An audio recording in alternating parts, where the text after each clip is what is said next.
قمة سعودية تشتعل من جديد. الهلال في مواجهة نارية ضد الاتحاد السعودي في الجولة السادسة من دوري روشن السعودي. مباراة لا تقبل قسمة على اثنين بين الزعيم آسيا وعميد الأندية السعودية.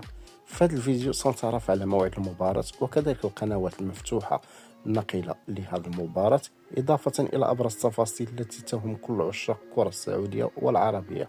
لهذا خليك معنا للنهاية لتتعرف على كيف تتابع القمة بدون اشتراك. فالمباراة غتكون مساء يوم الجمعة على الساعة 7 مساء بالتوقيت المغربي الجزائري التونسي، الساعة 9 مساء بالتوقيت السعودية ومصر.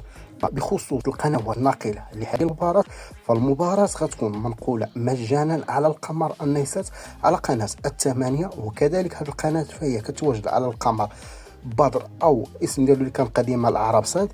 تردد قناة 8 على القمر النايسات فهو 12360. القطبية غتكون عمودي حرف في فيرتيكال، الترميز غيكون 27500.